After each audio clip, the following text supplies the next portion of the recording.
name is Guy Woods, ex-Harlem Clown player. James Wooley, Jr. Clarence Bracken, Harlem Clown. When I told Guy about this thing, what did you tell? Oh, we got to get together. Oh, the reality show. He says, no, we got to get together first. So we got to get together. We lived together for what? 3, 4, 5, 20 years. What's changed? Well, my first year was, I was introduced by Red Allen to Al Pullins, and James was an All-American from Arkansas. Reggie Thomas, Walter Ned. These were guys that all played for Al Pullins Walter Ned at an earlier stage. And when I was a kid, about 17, I used to run with them, and they gave me my first opportunity to play with him or Marcus Haynes. Marcus Haynes had a team that played in them days right behind the NBA. So, speak louder, James. You know, How old are you? This is an interaction video. Speak louder. I'm 64. Just like the rest of you. I'm listening. You talking about prehistoric days. I want to make sure that all the other brothers that came ahead of Tell them how you introduced me to the game. Hey, Guy. Okay. All the other brothers that are ahead of you guys, they're going to get in it. All my newspaper articles are going forward to this person. They were Herbert Skates, Charlie Smith, and we can't talk Harlem Clown without talking about Bob Harrell. Big Bob. Big Bob. I got a big old picture of him and a basketball. I'll get it out and show it to you guys. Yeah, Bob Harrell. Yeah. And there was Michael Douglas, Mickey. Wild Child. Yeah, Wild Child, Mickey. Luke Herndon. Tony Salad. Yeah, Tony Salad. But Luke Herndon, the best ever was, ever is, ever will be. Luke Herndon, I don't think I found his name yet. He's from Kentucky. Oh, Luke, when we picked him up on the team, we had some size 17 shoes. And a 6'1" guy came. We thought we was getting a big man. Yeah, we thought we was getting a real big man. He had size 17 shoes. And he was 6'1". And he was 6'1", maybe 6'2". Yeah, maybe 6'2" at the most. Who was the shortest? Oh, Showboat. Ray Showboat Clay. Yeah. I from whatever thing I read, all the articles I got, he was a great player. Every year. He was the biggest in ego. Yeah, he was a Showboat for sure. He was the biggest in ego, but every year. When Showboat came to camp, I always bought him some socks and a jock because he didn't have nothing when he got there. Yeah, he get there. He didn't have nothing. Showboat never had nothing. Showboat never had nothing. All he had was a pair of dice. That's it. That's all. And a cue stick. What was your first game like? What was playing the first game like? My first game was in Vancouver, Canada, and I was as nervous as a little kid in candy store. Did you guys drive there or fly? We drove there. We always rode in a checker, the old triple seat checker. Are you kidding? Fly? Only time we flew is when we went overseas. Everything else was done in that checker. We lived, eat, drank, walked, and talked in that checker. Did you guys have problems along the road getting people to serve you food and stuff like that? Sometimes. We walked out of Walla Walla, Washington. Lodi, California. Lodi, California. Them big white boys told us we want to see if y'all can play. We don't want no show. We want to see if y'all can play. Yeah, we beat them by 100. Really? Really? You beat them by 100? Wasn't no show. We got serious. Every time they asked us to play, we beat them by 100. They very seldom asked us to play. Yeah, see, in all the articles it says that you guys had to be exceptional basketball players, but you only wanted to win by 1 or 2 points. But you actually won a game by 100 points? We had to because they were outright prejudiced, and they let us know that. They let us know that from the beginning, and they wanted to see if we could really play ball. In Tacoma, Washington, a little kid pitched me in the butt. He thought I had a tail. Yeah, he said, Mommy, I don't see no tail. James said the same thing. They told me, they asked him, how do they hide your tail? With the short shorts, they used to ask, how do we hide our tails? That's right. Which was amazing. It was amazing. But we had to handle it. We had to deal with it. When Georgia Brown came on, everybody smiled. Yeah, everybody smiled. That was a magic moment. When you heard that whistle, you just started smiling. I tore up a whole bunch of rooms trying to learn to do tricks with the ball, according to Sweet Georgia Brown. What kind of trick did you do? Break the lamp.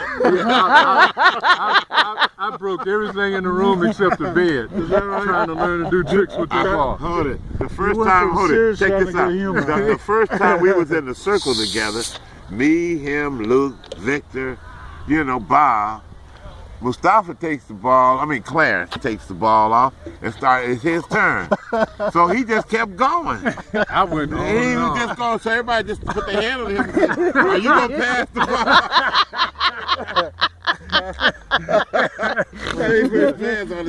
He said, are you going to pass the ball, big fella? Have the three of you ever got to be on the same team playing a game? The same team? No. Were the three of you ever played together? No.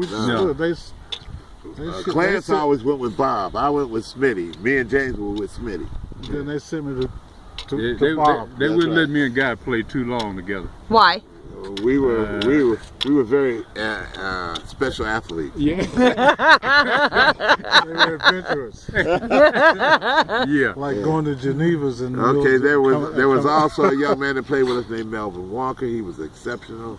From Alabama. I found a couple articles. Great ball player. Yeah, great ball player. Man, you might find a lot about Melvin if you dig for it. I have. Okay, there was also Donnie Johnson. He was a 6-foot jumper. They could dunk the ball. There were quite a few people from Did you guys play with Earl McClevey? Earl McKeevy. If I'm saying his name right? Earl McKelvey. Oh, you talking about Big Rufus. Yeah. Is that what he was called? Big Rufus. That's what we called him, Big Rufus. He was the #1 team's leader. He was Al Pullins' right-hand man. He was the man. He was the man. What he said, Big Earl, as time went on, he started his own team.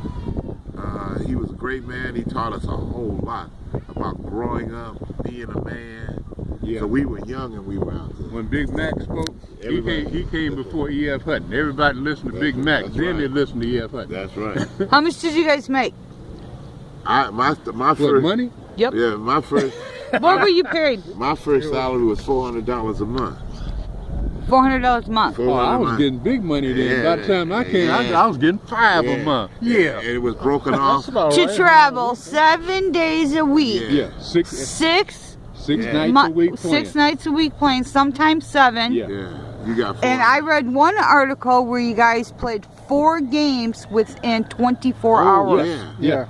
For $400 a month. And if you messed up, he booked you on the Indian reservation for Christmas. Oh yeah. And then sometimes we late getting to the game, and we have to dress in the bus. That's right. With snow outside. And run right into the gym. Keep our shoes dry.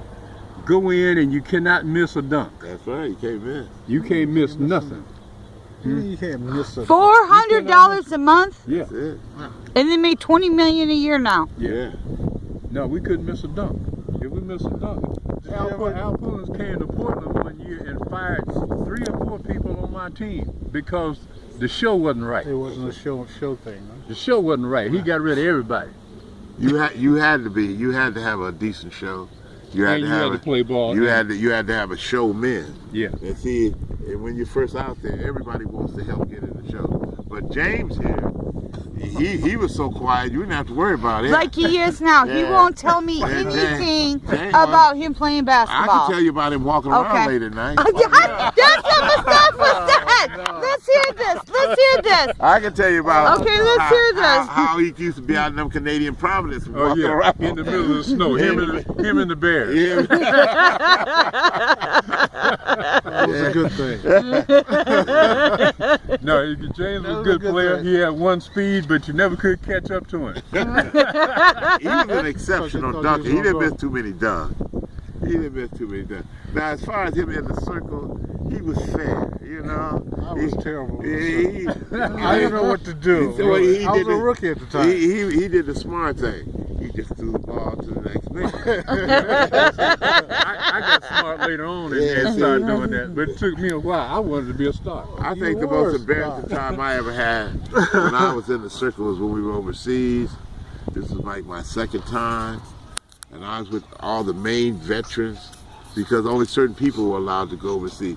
You had to earn the right without Pullins. When we started, there were 14. That was your biggest audience, 45,000 people. And still for $100 a week, I mean a month. A month. Well, and then it went to 200 or 300 a week because we were getting paid bi-weekly when we were overseas.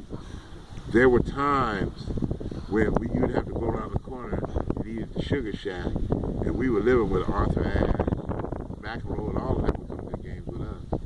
You know, they really loved what we did. There was a bunch of times that we had to ask Apple because we were staying at the President Hotel and we couldn't afford the tip. And his favorite saying was, "Oh, homie, it ain't much money, but it's a hell of a lot of fun." That's what Al used to say. Well, it ain't much money. It was a lot of fun. The enjoyment of playing, hearing their applause. That's all we played for. It wasn't about the money. It wasn't. It really wasn't. If you wanted to, it's like all other little boys' dreams. You want to one time say, "I played professionally," that I did something for me. From that level, you go to another level. Do you know we have on the Tribute page a guy by the name of Tim Johnson who posted a story about going to a game and how they picked him up out of the audience. He was a chubby kid. He wasn't real popular in school. He wasn't very athletic, but they picked him up out of the audience and let him go slam dunk a basket. And he said that's one of his fondest memories 40 years later. The most important thing is we put a lot of joy in a lot of people's hearts because we didn't just play in the big fame places. We also played at the high school gym, the local gym, the local pep club, the House of David. Now for those House of David's a lot. Okay, the House of David was a bunch of bearded old guys that wanted to beat us up all the time. But we always had a lot of fun with them. They always went along with the show. Did you always know what charity you were playing for? Oh yeah, for Al Pullins. No. Well, no, the charities, okay, the charities he sponsored. One of the games we played, well, there was the Booster Clubs, and there were all kinds of local high school clubs. Kiwanis clubs, Letterman's Club, cystic fibrosis, multiple sclerosis, polio, One of our biggest crowds was in the University of Washington. This is when George Raveling was a rookie coach. And this is my second year. And the gym, when I walked in, the gym might have held 16 to 17,000 people. It was packed. And remember, we thought, are we going to fill this place? And we sold it out. It was amazing. And I have to give Mr. Raveling and all those teachers that they went along with the show. We had a great show, and everybody loved it. Who's your favorite state to play in? Canada. Yeah, Canada. By far, Canada. Why? The people are beautiful. They don't see color, they see people. Do you know what they called you in the newspapers? Monkey shiners. Really? The Canadians? Yep. That was the Saskatchewan's, and not Saskatchewan. It must have little town. It must have been that nurse's daddy down there. So you were treated because you were treated better in Canada than what you were treated in your own country. I don't know what they wrote about it, but I know that those people I can't believe that because there were too many nights. No, it's just it wasn't the Canadians. It was the person writing the article. With the caption would be like, "Monkey Shiners played again here today." Yeah, I'm gonna tell you something. We have a lot of ignorant people on both sides of the rent, but every time I've been to Canada, in any part of the province, I've met people in Saskatchewan. And I went up to Vancouver and met them again. They had me to their houses for dinner. Every Christmas, we were away from Christmas. They made sure we had everything we wanted. What was the worst state you ever played in? Utah. Why? Utah. For you it was Utah. For me it was in the Big Sky country. We got there, it was about 16 below. And they told us at the hotel that the heaters had frozen over, the radiators had frozen over and there was no room. So we had to get back in the bus and drive until a white family came to the bus, knocked on the window and said, "You guys can take the bottom half of our house and I'll move my family up to the top half and you guys can stay in the house with us." Oh. That's so awesome. We have had great times and we've had hard times. Yeah. You know, our buses have broken down. We've been in trenches. We've done everything that there is. We had to get out and fix the flats on the way to the game. Yeah. Most miles you think you've driven? I can't Phones aren't allowed right now, guy. Most miles you've driven, Clarence? Most miles we've driven. Oh man, that's one game. And in one 24-hour period. We left Washington. What was that? Tacoma, Washington, and drove to Portland, Oregon. I know that, and we used to go from Seattle to Vancouver in a flash. Yeah, we had longer runs than that. We had to go from where was it? It was Portland down to somewhere past Arizona or Canada or something, California, somewhere like that. For the next game. Alaska, we played everywhere. There's not a spot that Al Pullins didn't hit. Where you didn't think there was a town? Or a gym. There was a town and a gym. And he found I cannot believe they played in Ironwood, Michigan. Do you know how far up in the boonies Ironwood, Michigan is? We played overseas with Pocatello, Idaho, Indians. Yeah. They were our stunt team. Tom Crazy Mule and Jacob Talbert were my favorite friends. James was telling me a story about one time you played on an Indian reservation outdoors to help build a gym.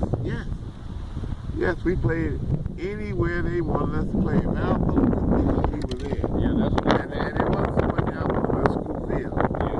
That's why I got arthritis in my knees today. Getting out of the bus, sitting for 10, 12 hours, getting dressed in the bus, stepping out in the snow and going in, slam dunking and playing. I don't know why he slept all the time.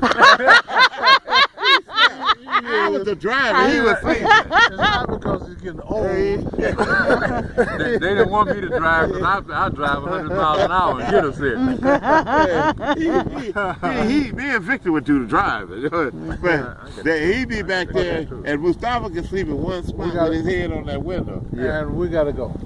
Mustafa has to go. Yeah, Okay. I just got a call. Okay. Can I have 5 minutes? I want to read the statute to you and then get your comments on it. Okay? Yeah. All right.